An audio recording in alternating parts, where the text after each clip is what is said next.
Hello and welcome to my channel. Whether you are new or a regular viewer, I hope you will find something interesting and entertaining in my videos. So, sit back and relax, enjoy the video. And don't forget to like, comment, and subscribe if you want to see more of my content. Thank you for watching and have a great day.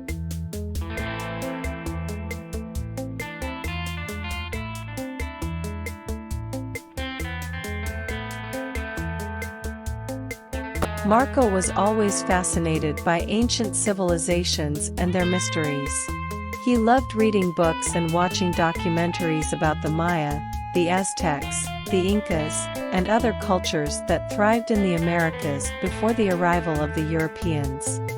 He dreamed of becoming an archaeologist and exploring the ruins of these lost cities, uncovering their secrets and learning more about their history. One day, he got an opportunity to join an expedition to the Yucatan Peninsula, where the Maya civilization flourished for centuries. He was invited by his friend Luis, who worked as a guide for a local tour company. Luis told him that they had received a tip from a local villager about a hidden entrance to an underground tunnel that led to a mysterious city in the heart of the jungle. The city was called Zama, which meant dawn or morning in the Mayan language.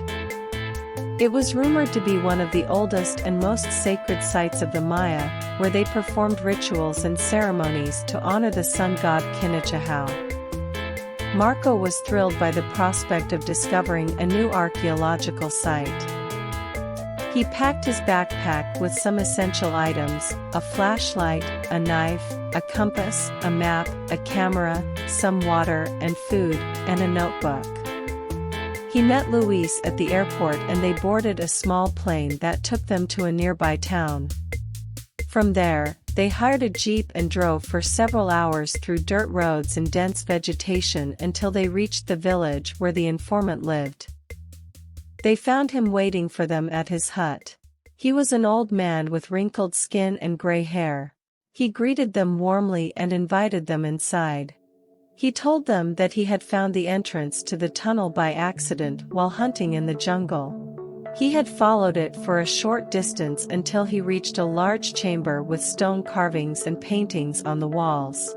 He had felt a strange presence there, as if someone or something was watching him. He had quickly turned back and ran away, fearing that he had disturbed some ancient spirits. He agreed to show them the way to the tunnel, but he warned them not to go any further than he did. He said that Zama was a sacred place that only the Maya priests and kings could enter. He said that there were many dangers and traps inside, such as poisonous snakes, spiders, scorpions, bats, and even jaguars. He also said that there were curses and spells that could harm or kill anyone who dared to trespass. Marco and Luis thanked him for his information and paid him some money for his help. They followed him to the edge of the jungle, where he pointed out a small opening in the ground covered by vines and leaves.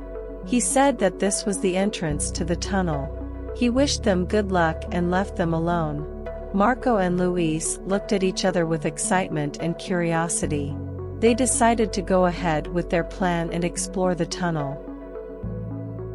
They cut through the vines and leaves with their knives and crawled into the opening. They turned on their flashlights and proceeded cautiously into the darkness. The tunnel was narrow and damp, with roots and rocks protruding from the walls and ceiling. They had to bend down or crawl in some places to avoid hitting their heads or scraping their bodies. They could hear faint noises coming from inside: dripping water, rustling leaves, squeaking bats, hissing snakes. They tried to ignore them and focus on their goal. They walked for about half an hour until they reached a large chamber that matched the description of the informant. It was spacious and circular, with a domed roof supported by stone pillars.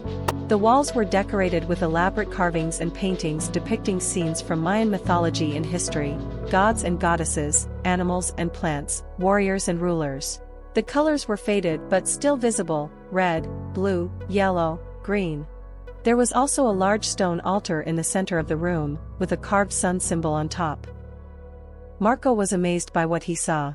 He felt like he had stepped into another world, a world that had been forgotten by time and history. Marco took out his camera and started taking pictures of everything he could see. He also took out his notebook and wrote down some notes about his observations. Luis was also impressed by the chamber, but he was more cautious than Marco. He scanned the room for any signs of danger or traps. He noticed that there were several openings on the walls that led to other tunnels or rooms. He wondered what they contained, more treasures or more threats. He suggested that they should explore one of them and see if they could find Zama or another way out. He said that they should not stay too long in one place, as they might attract unwanted attention from someone or something. Marco agreed with him. He put away his camera and notebook and followed him to one of the openings. They chose the one that was directly opposite to the entrance they had come from. They hoped that it would lead them to the heart of the city. They entered the opening and continued their journey into the unknown. They did not know what awaited them ahead, wonders or horrors, glory or doom, life or death. They only knew that they had a passion for adventure and a thirst for knowledge that drove them to seek the truth behind the legend of Zama. Marco and Luis followed the tunnel that led them away from the chamber. They hoped that it would take them to Zama, the lost city of dawn. They were curious and excited about what they might find there. The tunnel was long and winding, with many twists and turns. It was also dark and humid, with only their flashlights to guide them. They could hear more noises coming from inside, growls, roars, shrieks, thuds. They tried to ignore them and focus on their goal. They walked for about an hour until they reached a dead end. The tunnel ended abruptly at a solid wall of stone. There was no sign of any exit or entrance. Marco and Luis were disappointed and confused. They wondered if they had taken the wrong turn or missed something along the way. They decided to go back and try another tunnel. They turned around and retraced their steps. They followed the same path that they had taken before, hoping to find their way back to the chamber. However, as they walked, they noticed that something was wrong.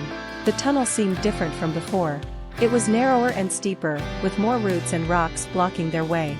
It was also darker and quieter, with no noises or signs of life. Marco and Luis felt a chill run down their spines.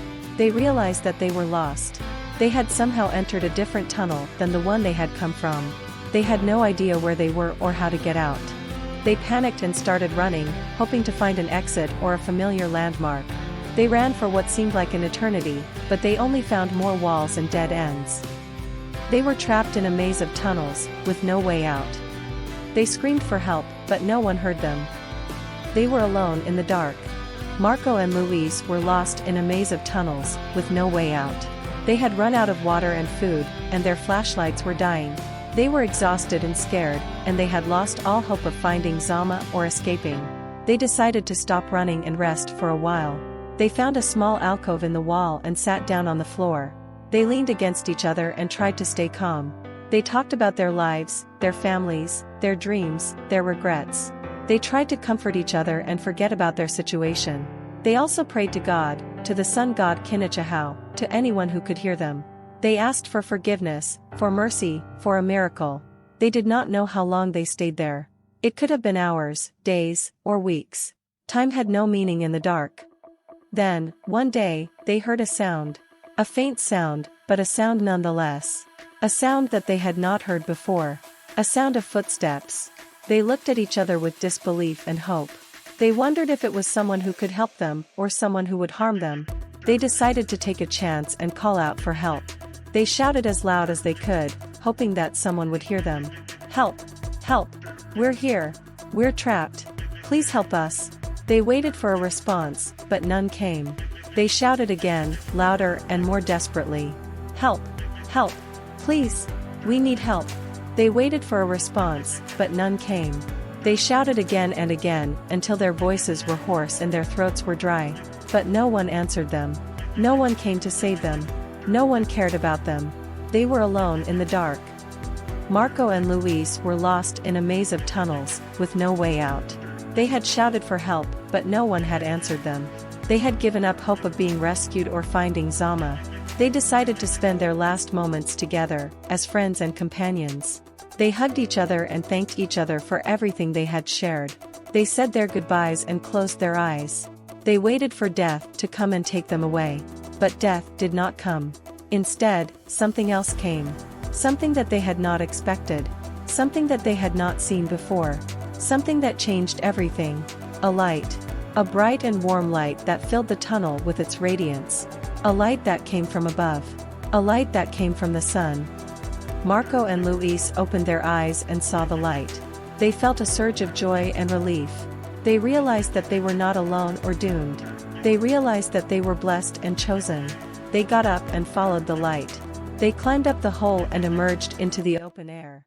They saw a sight that took their breath away. They saw a city of stone and gold, hidden in the jungle. A city of temples and palaces, gardens and fountains.